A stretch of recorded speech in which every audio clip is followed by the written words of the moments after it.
Chita Palais ak invité journée.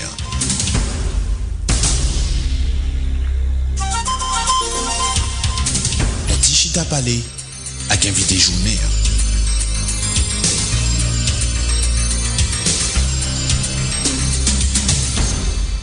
Voilà, fidèles auditeurs, auditrices, émission Génération Debout. Et nous arrivons dans l'espace invité pour nous gagner pour journée. J'aimerais annoncer nous et j'en ai well tout sous page Facebook émission 1 et puis sous l'autre réseau. Nous t'ai annoncé que nous avons gagné avec nous ex-ministre Edwin Paraison, ex-consul Haïti et dans Dominicanie, lycéen expert dans les affaires relations haïtiano-dominicaines et lycée PDG et Fondation Zile. Avec les jeudi, nous allons regarder situation haïtienne qui vit dans la République dominicaine, rapport yo, ça passé, ça gagne même au juste et dernier incident en date c'est incident et pédernal. Donc nous allons regarder avec les situations ça et travail Fondation Zile a fait en dedans et République dominicaine avec Haïtien. Bonsoir monsieur Paraison.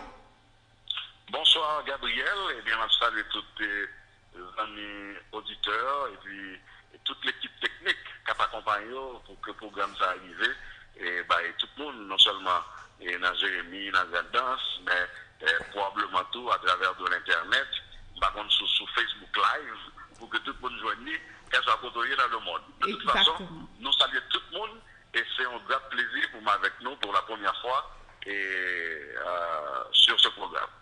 Voilà, ministre Paraison, est-ce qu'on est capable d'expliquer nous? Parce que nous-mêmes, dans c'est vrai que nous avons des bris d'informations, nous les journaux, nous les situations, mais en pile, nous pas saisi problématique qui existait parce que nous loin, j'en connais ensuite là et grandance là loin reste payant. Donc nous pas vraiment saisi de problématique ça pour permettre nous en tant que haïtiens haïtiennes qui vivent dans le département normalement l'inormal pour que nous ta sensibiliser par rapport à la situation frère qui l'autre bord frontière. Donc en fait comment tu es capable d'écrire situation ça pour auditeurs auditrices émission Génération Debout et fans radio Extension FM? Bon, merci pour l'opportunité. On commence par dire que Haïti et la République dominicaine, c'est deux pays indépendants, souverains, qui partagent une même île et qui ont partie de leur histoire qu'ils vivent ensemble. Et il faut nous remonter à l'histoire, côté que en premier lieu, c'était des Indiens et Awawa, Indiens caribéens, qui vivent sous île, c'est-à-dire des Taïnos tout, et que à partir de la rencontre des deux civilisations, il y a des découvertes, non pas trop d'accord, et l'arrivée de Christophe Colomb, et donc on venait en présence espagnole, ensuite évolution sociopolitique d'une faite avec, nous connaissons deux puissances, la France, l'Espagne, qui t'a rayé sous l'île là, et ça le traité de Ryswick, et le traité de Basilée, et qui vient diviser l'île, en partie pour l'Espagne, en partie pour la France, ensuite l'Espagne, dans les 4 guerres que tu as en Europe, vient céder la partie orientale de l'île à la France. Donc c'est peut-être ça qu'on vient rencontrer qu'en 1801, Toussaint Louverture, devient le premier gouverneur de l'île entière. Et ça, c'est à partir de le traité de Ryswick, qui n'a pas jamais rentré en application. Donc, qui fait que Toussaint vient prend la direction totale de l'île au nord de la France. Pas même Toussaint vient agir en tant que général français et en tant que gouverneur pour la France de l'île entière. Mais ça sont des éléments historiques qui viennent mettre en première contention. Bon, Haïti vient prendre l'indépendance en 1804. Et dans le cadre de notre indépendance, nos dirigeants, les dirigeants de la jeune République, ils viennent que les stratégiques pour eux en termes de défense de la souveraineté nationale, pour nous avoir contrôle sur toute l'île. Comme cette partie de l'île, la partie orientale de l'île, qui était appartenue à la France, et qu'on y a là, Haïti prend l'indépendance, il prend l'indépendance pour toute île. Donc c'est peut-être ça, on voit que Vini gagnent et ils ont velléité, eh bien, c'est tout en offensive pour que même des salines, ensuite nos autres dirigeants, ils ont besoin de dominer toute l'île pour avoir bien contrôle de toutes les côtes de l'île afin d'empêcher un probable retour des Français. Bon, et là, vous venez quand même du côté dominicain, alors du côté oriental de l'île, et des mondes qui viennent dire que, bon, même dans Haïti, qui a pris l'indépendance, même, il faut que chercher joindre l'indépendance tout. Et il faut que nous pas oublier que la partie orientale de l'île était toujours peuplée par des Espagnols, beaucoup plus d'Espagnols. Donc, c'est dans ce sens-là que nous avons eu un mouvement, et pendant la période de présence politico-militaire d'Haïti, et sous-boyé de 1822 à 1844, pour aller un mouvement indépendantiste qui pral vinbaille et bien l'émergence, l'érection ou bien la création, la fondation de la République dominicaine en 1844. Donc, il y a une partie de la classe dirigeante de la République dominicaine qui était toujours que Haïti sont menaces liées pour eux. Que Haïti, à n'importe quel moment, eh bien, elle doit retourner et prendre contrôle partie orientale ça. Et qu'ils apprennent nous dans l'école que l'île est une et indivisible. Et que sur cette base, nous-mêmes, nous avons toujours cherché dominer le pays par eux. Donc, où il y a là, il est clair que Haïti n'a pas des moyens logistiques avec eux. Nous avons armé, on dit que, en comparaison, Haïti, ils sont armés totalement structurés. Donc, il y a une armée qui vient les différentes forces.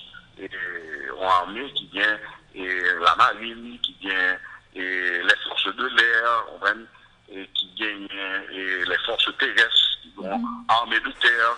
Donc, tandis que nous autres, eh bien, c'est qu'on y a là, et après une vingtaine d'années, après une vingtaine d'années, que nous pas gagné armée, mais qu'on y a, nous venons à remobiliser l'armée. Donc, sur le plan en termes d'armement, nous pas qu'à affronter la République dominicaine. Donc, ils connaissent ça très bien, ils connaissent qu'ils sont beaucoup plus forts que nous en ce qui a trait aux forces armées ou bien aux institutions qui légalement ils ont des armes ou bien ils ont des équipements de guerre. Donc, il est clair. Cependant, le monde qui pas trop voulu Haïti et pas trop voulu haïtien en République dominicaine, il dit que la nouvelle invasion que nous gagnons dans tête nouvelle invasion ça, il est faite par la voie des armes, sinon la faite par la voie de la migration. Et que cette migration, les flux migratoires haïtiens vers la République dominicaine, ils répondent à c'est comme d'abord, c'est en stratégie d'occupation. Exactement. En douceur. Donc, son nouvelle invasion, ça aurait été une nouvelle invasion pacifique. Donc, à partir de ce discours, il y avait une transformée de simples migrants en des envahisseurs. Donc, vous venez attendre et que certaines voix officielles lui a parlé comme ça. Donc, il a parlé comme ça.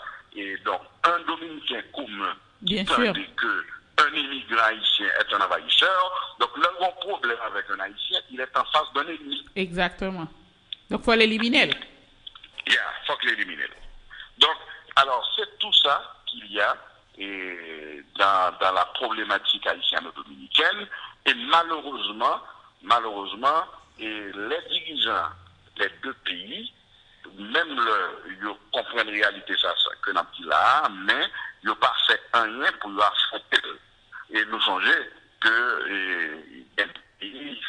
la France et l'Allemagne, qui étaient les ennemis jurés, ils ont fait guerre mondiale, mais cependant, par après, les dirigeants de pays, ils disent non, pas là, pas qu'à être comme ça, pas là, pas qu'à continuer comme ça. Et d'ailleurs, la France et l'Allemagne, c'est des pays leaders de ce que nous appelons l'Union européenne. Donc, ils mettent ensemble et ils viennent développer des programmes d'échange culturel. Et jusqu'à présent, ces programmes existent, côté que des Français en Allemagne, il y a apprendre l'allemand, il y a apprendre qu'on est la culture allemande, et vice-versa, des Allemands aller en France. Et c'est chaque année, à travers des organes publics concernés, que ces programmes de coopération, ces programmes d'échange, ils continuent afin que beaucoup plus d'Allemands et beaucoup plus de Français, ils viennent amis et une meilleure compréhension entre ces deux populations, entre ces deux peuples. Donc, ministre, par raison, en question m'a posé par rapport à Saudi, hein. Mais qui ça parce que ou une carrière ou un travail et ou une fondation qui a fonctionné l'autre bois, qui ça que vous pensez qui cause que dirigeants pas nous moi même pas parler pour Dominicain puisque Dominicain côté vous voulez aller qui ça vous voulez faire. Mais puisque c'est nous-mêmes qui plus victimes par rapport à ça qui a passé hein? Parce que m'a songé mois dernier m'attendais deux jeunes garçons qui travaillent en République dominicaine. Leur fin de travail, ils m'ont touché et soit responsable chantier, tuer. Donc, mais qui ça pense qui t'a fait que autorité haïtienne yo pas capable de trouver solution ou bien un courage pour vraiment adresser situation haïtienne qui vivent en République dominicaine yo? Bon, moi je crois que les plus son bagaille et du genre élitiste. Ouais. Approche son approche élitiste et que la majorité des compatriotes haïtiens qui ont souffert ce genre de persécution, ce n'est pas des compatriotes haïtiens qui n'ont même niveau social avec eux. Ah d'accord. Donc, on a changé qu'en 1937, lors du massacre, un massacre qui est ordonné par un chef d'État, c'était Trujillo, qui ordonnait massacrer des Haïtiens qui étaient dans la République dominicaine. Et comment dirigeants nous géré bagarre eh bien, bon, même là, ça devient créer une sorte de crise diplomatique et qui devient, crise qui devient des répercussions internationales. D'ailleurs, depuis lors, la République dominicaine sont une sorte de vigilance des groupes de droits humains. Cependant, et après quelques temps de friction et de dialogue, et donc, la République dominicaine est acceptée une sorte d'indemnisation par tête de victimes et comme ça, l'argent, ça pas de jamais joué une victime, vraiment. C'est clair. Une famille victime, sinon, l'argent, ça, eh bien, le dirigeant, il a fait ça avec lui. Donc, en plusieurs occasions, il y a des cas plus ou moins similaires. Nous songez, il n'y a pas trop longtemps, en 2015, et c'était le cas de Henri Claude Jean, qui a été pendu sur une place publique à Santiago. Ben, à ce moment-là, les gens qui représentent nous dans la ville de Santiago, même les prend avion à Miami, là, avec les bagages personnels. C'est parce que ils n'ont pas senti que les gens, eh bien, ils n'ont pas dans le même. Ils n'ont pas ouais, yo dans moun sa yo. Ils n'ont pas ouais, yo dans moun. Voilà. Donc, c'est là, alors que la grande majorité de nos compatriotes qui fait partie de la diaspora, à quel que soit le niveau social que c'est eux qui ont supporté Haïti. Bien parce sûr. Que les transferts reçus de la diaspora, des différents pays de la diaspora, et la République dominicaine, c'est le deuxième pays de provenance de transfert, le deuxième pays, oui, en termes d'importance. Et l'on a valorisé les transferts qui viennent. Donc, et de la République dominicaine, Haïti a recevoir entre 350 et 400 millions de dollars l'an, selon des données de la Banque mondiale. Donc, si un secteur qui permet de recevoir dans le pays, ça, 350 ou bien 400 millions de dollars l'an, mes amis, quand même, faut qu'à défendre, mes amis, faut qu'à défendre, faut qu'à assister, faut qu'à faire le service, faut chouchouter, oui, pour que, comme ça, continue à rentrer afin d'aider le pays. Mais cependant, l'approche est totalement différente. L'approche là, son approche totalement élitiste. Bon, il n'y a pas même pas important ça. Non, mais parce que moi-même, jusqu'à présent, j'ai regardé, et dernièrement, je suivi, yon archevêque ou évêque en République dominicaine qui te font déclaration côté que il estimé que les Haïtiens sont nuisants. Je n'ai jamais entendu des autorités ici qui disent rien par rapport à cela.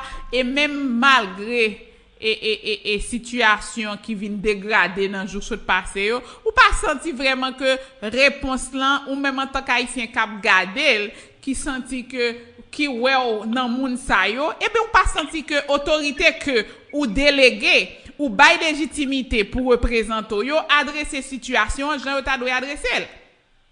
En effet, d'ailleurs, moi-même, je crois que la politique d'Haïti face à la République dominicaine pendant les dernières années et pendant les 3 dernières décennies, cette politique a été de ne rien faire qui nuise à la partie dominicaine.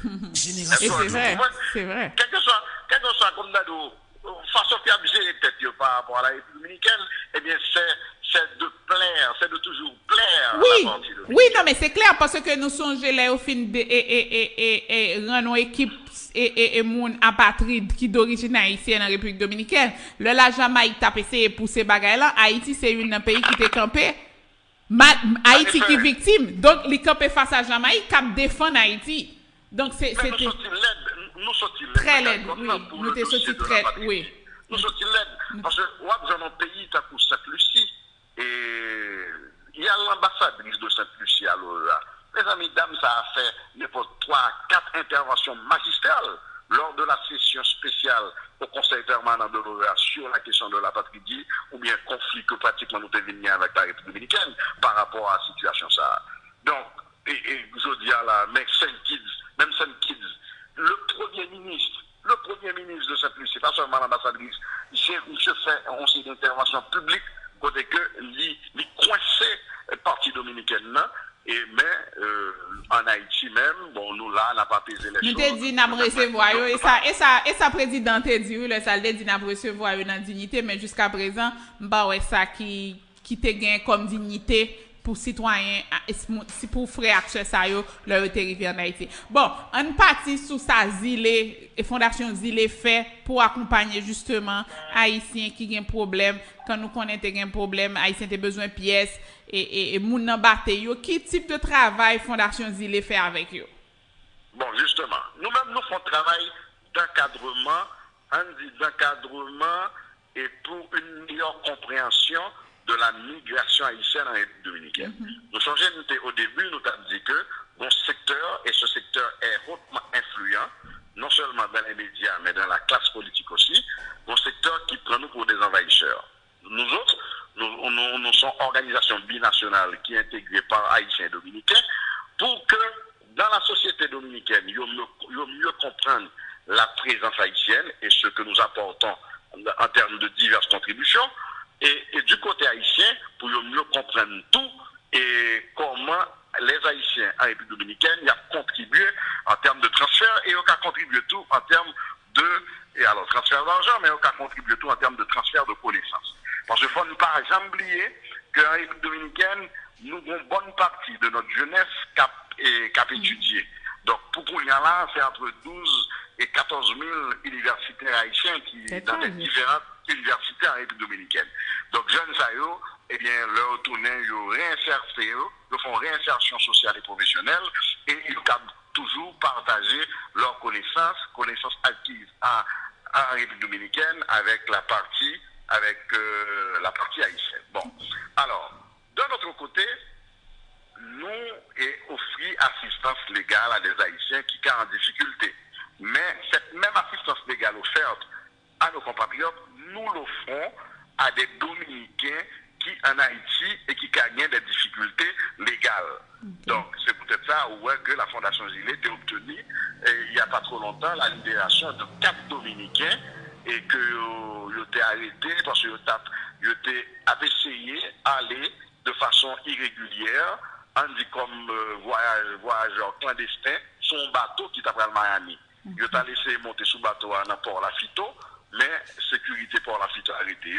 Mais petit monsieur, ils ont été près de 4 mois en prison pour un délit, réellement un délit très mineur. Oui. Donc, nous faisons des interventions ponctuelles au niveau du ministère de la Justice, au niveau de l'appareil judiciaire, et un juge qui était fini par remettre nos petits monsieur, donc nous rapatrions. Maintenant, nous travaillons sur le cas de 2 Dominicains qui sont en prison à Saint-Marc.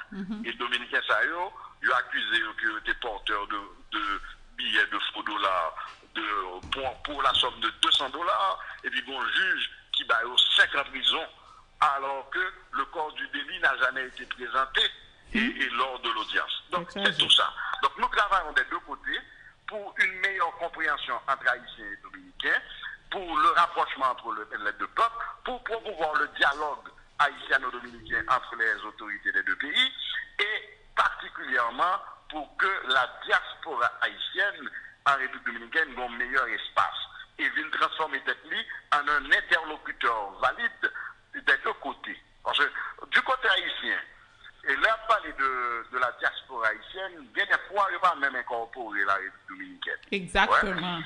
Exactement. Donc, alors, nous voulons faire autorité haïtienne. Donc, on est que nous sommes de la diaspora aussi, vu que nous sommes en communauté qui vit en dehors du territoire national, et son communauté qui est composée non seulement des immigrants, mais des fils des immigrants. Et de la même façon qu'on connaît que certaines interventions se fassent en faveur de la diaspora haïtienne des États-Unis ou bien du Canada ou bien de la France, eh bien nous souhaitons que l'intervention soit faire en faveur de la diaspora haïtienne et dominicaine. Moi, changé qu'après des années que nous avons demandé à l'administration américaine pour l'accorder le TPS aux Haïtiens vivant aux États-Unis, nous n'avons pas jamais joint ni Préval, l'ancien président et défunt président Préval, il était obligé même écrire une lettre à président Obama.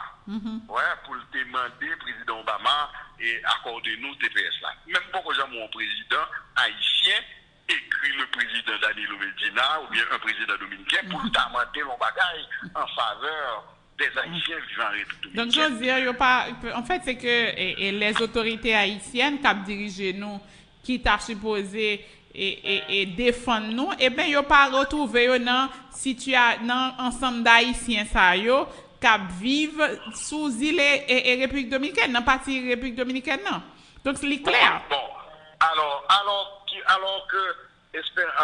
Gabriel, faut que nous fassions remarquer un bagage. En pile, nos compatriotes qui retrouvent aux États-Unis, je dis là, ils ont pratiquement sorti, en pile là, ils ont sorti dans le même niveau social que les Haïtiens qui ont été dominicains. Exactement. Pas l'expliquer pour qui ça. Et pendant les années 70 et les années 80, jusqu'au début de l'an 2000, où il y a un mouvement très fort de compatriotes qui ont sorti, et soit pour de paix, soit dans l'île et la tortue, soit dans d'autres lieux, et côté que je suis habitué à prendre Canter pour y aller à Miami. C'est ça, pour y aller à Miami. Mais en pile compatriotes, c'est des compatriotes qui habitent dans des zones rurales. Exactement. Rurales de l'île de la tortue. D'ailleurs, il y a des gens qui arrivent, et ce n'est pas pour dire en forme de critique, parce que nous-mêmes, nous croyons dans le monde. Bien sûr. Mais c'est pour que l'auditoire mieux comprenne qui ça n'a dit là. Et en pile dans le monde qui est arrivé en Floride, là, ça, c'était le défunt Père Jean-Just. Exactement. Qu'on a défendu, qu'on a recevoir dans le centre réfugié Miami. Mais c'est des gens qui étaient sortis directement et dans des centres ruraux, qui par exemple arrivent à Port-au-Prince, et là où arrivent Miami, ils ont étonné la lumière, ils ont étonné, ils n'ont pas qu'à traverser la rue, parce qu'ils n'ont pas habitué avec bagaille ça. Bien sûr. Donc, nous avons le même niveau social ça en République dominicaine. C'est le même niveau social ça que nous avons en République dominicaine, en grande partie. Donc, pourquoi un mandataire haïtien capable de sentir la l'aise pour l'adresser un président américain en faveur de nos compatriotes des États-Unis et ne puisse faire la même chose en faveur de nos compatriotes en République dominicaine. Donc, c'est là que vous sentez que eux-mêmes, ils ont rentré dans une dynamique, côté que ils n'ont pas fait rien qui a dérangé le Parti dominicain. Donc, c'est là qu'il nous faut un travail au niveau de la Fondation Zilé, un travail de sensibilisation qu'a fait ni face aux autorités dominicaines, ni face aux autorités haïtiennes. Bon, comme c'est l'État à toutes les époques batailles, c'est l'État qui est impliqué tout dans transférer haïtien à l'autre boss. Donc, c'est peut-être une raison qui fait que j'ai toujours senti que je ne suis pas responsable de mon sayo encore. Donc, moi, je pense que c'est peut-être une raison parce que il n'est pas possible pour l'État déresponsabiliser face à autant de citoyens qui vivent dans un pays qui pas pays yo pas pareil. Dominicani monté parce que m'a regardé là Dominicani monté visa Jean Vlé en Haïti. Pas que personne monde qui a dit rien et m'a pour après ça que se passe incident m'a regardé côté que Dominicani mandé autorité dominicaine mandé pour ta lever sanction par rapport à une série de produits qui étaient sanction qui que Dominicain pas de cavoyer en Haïti même si de produits ça toujours vini dans contrebande. Oui, en effet. Et bon, on dit que il y a un contentieux historique entre les deux pays. Mais gagnant tout, ils ont laissé faire de la part des autorités haïtiennes et qui mènent nous et en gestion des relations haïtiano-dominicaines et qui pas équilibré. Donc c'est ça que nous avons là. Et en ce qui a trait aux derniers incidents, et bon, en fait, le public a informé que dans la ville de Pédernal, et un groupe de Dominicains qui étaient et compatriotes nous et ils ont un délai de 24 heures pour quitter la ville là. Mais cependant, je dis, oui, il y a pris le son. Oui, moi après là, moi je dis économie. Oui, m'appeler article sur ça. Il y a pris le son parce que ces deux villes là, Pédernal et Ansapid, ce sont deux villes frontalières sœurs. Côté que vous avez des gens qui vivent Pédernal, il y a des familles Ansapid. Vous avez par exemple un Dominicain et une seconde famille dans le pays, et puis une famille en Haïti. Une famille en Haïti. Donc, l'une contre l'autre. Et Pédernal en tant que ville dominicaine dépend de la clientèle haïtienne qui lui-même, eh bien, on dit d'une façon ou d'une autre abandonné à son sort. Parce que là, il va en sapit, et ou pas joindre une pharmacie, pas de banque, pas rien pratiquement. Pas rien. Les services sont minimes. Donc, et en pile fois, pour Haïtien, en sapit, mettons glace dans Jules, donc j'ai traversé Pédernal. Donc, tout dépend de cette clientèle haïtienne que qu'on y a là, yo fin créer des incidents et bon, il y a des gens qui mourent dans des conditions violentes que nous condamnons et yo accusé que c'est des Haïtiens qui ont tué deux fermiers, un couple de fermiers dominicains et nous d'accord que son acte est condamnable. Vous comprenez, il a condamné les toute force nous et tout autant yo ka joindre monsieur ça. Bien sûr, coupable que yo mené devant la justice jugé et puis condamné. Mais en aucun cas, il est justifié que des citoyens dominicains prennent sous de eux la responsabilité d'être des agents d'immigration, ou bien des policiers, ou bien des militaires, pour y avoir un délai, pour y persécuter les gens, pour pas agresser les gens. Donc il est totalement inacceptable, et malheureusement, nous pas senti une certaine fermeté de la part des autorités haïtiennes, l'aspect ça. Ouais, l'aspect ça, nous pas senti la fermeté dans la gestion de ce dossier. En tout cas, ministre, par exemple, nous sommes vraiment contents dans la génération debout. Il faut moi dire que émission ça, sont émissions que moi co-animé, moi j'ai deux autres co-animateurs qui c'est Beauchamp avec Esaïe et nous gagne Humler qui présenter rubrique ça qui a passé dans le Parlement qui dans Port-au-Prince. Donc nous sommes vraiment contents gagnant avec nous, mais une plus gros rêve nous c'est arriver mener on en Jérémy côté que pour nous faire un débat avec universitaires sous problématique et situation haïtienne qui vivent en République dominicaine et comportement autorité nous parce que nous connaissons que nous bral gagner élection 2019 nous censé gagner élection nous censé aller renouveler député tiers sénat etc.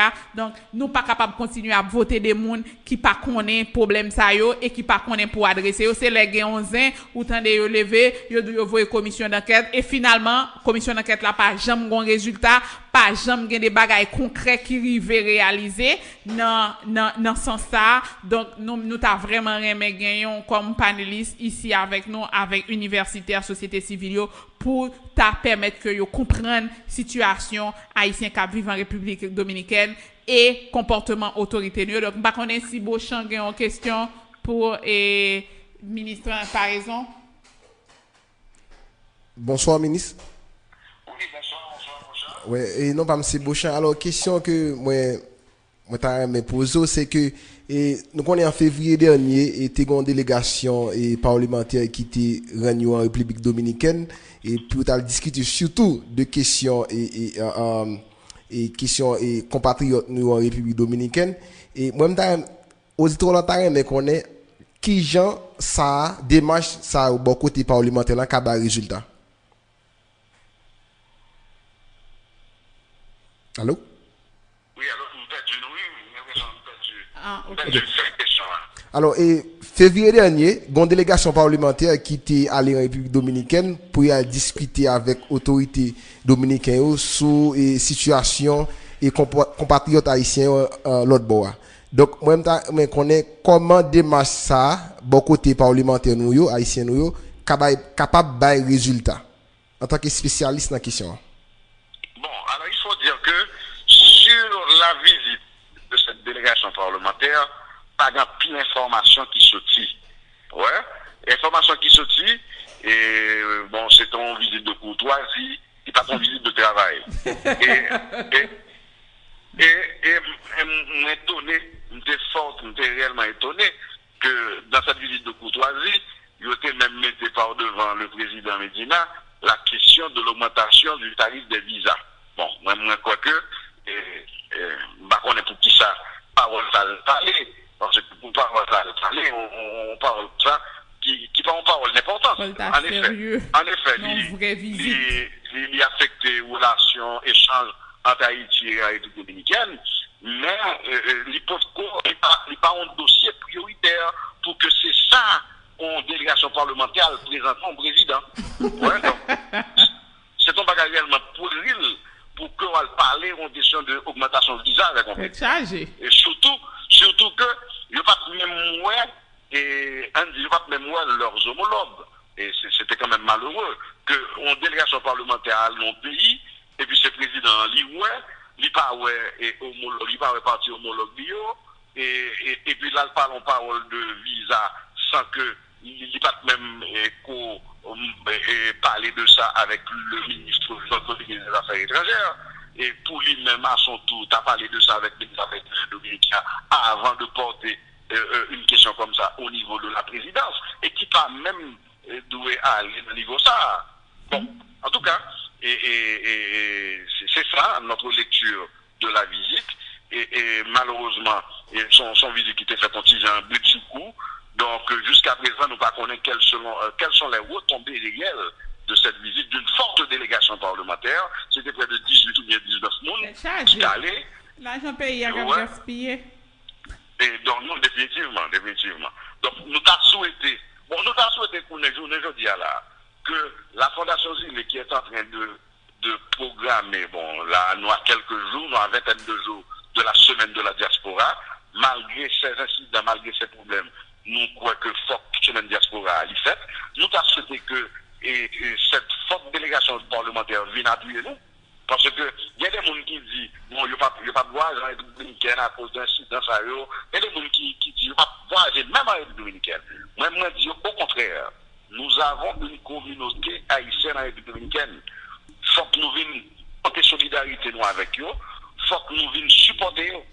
Donc, même dans ce temps pile, que 19 sénateurs avec députés, tu as venu cadrer la communauté. Hein, et là, tu as une bonne justification vraiment. Tu as venu cadrer la communauté pour démontrer à la République dominicaine que pour le moins, la communauté n'a pas pour compter. Qu'il y a des autorités qui sont avec lui et qui viennent accompagner. D'accord, merci. Donc, merci. Ministre Paraison, nous vraiment contents côté avec nous dans l'émission Génération Debout. Donc, nous demandons aussi dernier mot pour auditeurs, auditrices nous. Eh bien non, le dernier mot c'est que moi attrape ballon invitation. Hein? Ouais. Non, nous sommes vraiment contents que nous gagnons avec nous. Moi totalement disposé et pour que le moment opportun arrive, pour qu'effectivement, Mal Jérémy et nous montons une belle conférence sur les relations haïtiano-dominicaines.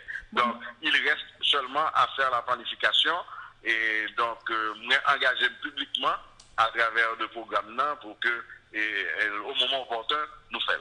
Merci, ministre Paraison. Je rappelle que si définitivement nous travaillons sous une conférence débat avec étudiants, société civile, et si tu as des possibilités pour nous avoir une parlementaire grande sur là dans le tout, on a essayé de travailler sur ça, mais justement, planification, ça a fait après semaine de la diaspora, quoi qu'a commencé du Du 13 au 20.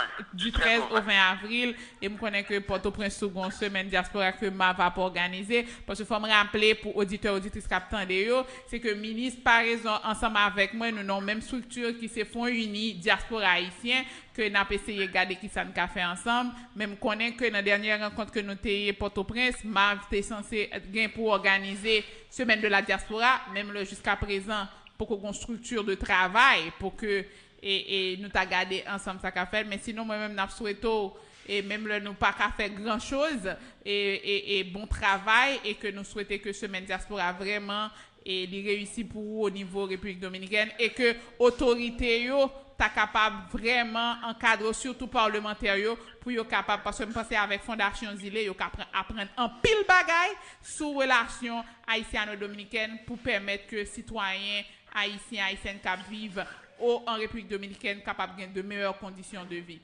Merci, ministre Paraison. Merci à vous. D'accord, bonne fin d'après-midi, bonne semaine. Okay. Bye.